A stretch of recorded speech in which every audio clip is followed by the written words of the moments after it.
The cynical liars, architects of that criminal policy, deny the energy blockade.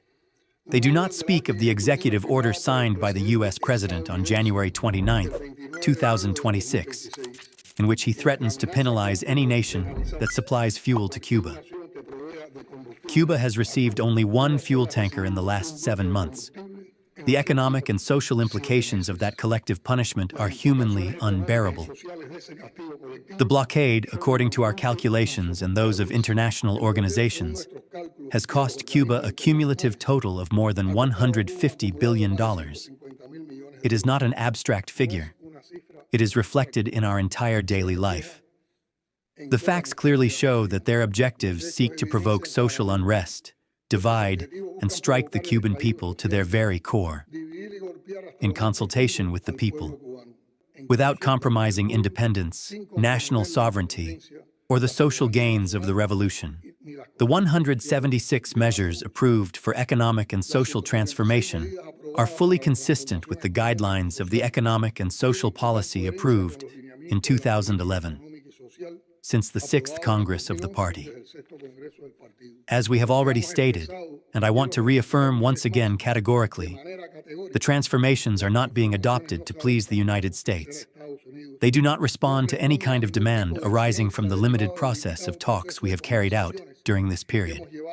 They are the result of a sovereign decision by Cuba. There is nothing, absolutely nothing, that justifies either aggression or threats.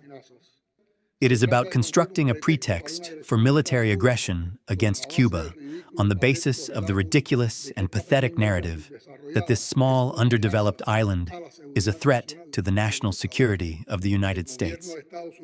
The government of the United States knows perfectly well Cuba's willingness to find, through dialogue, a solution to bilateral differences and move toward a relationship of understanding on the basis of respect for our sovereign rights.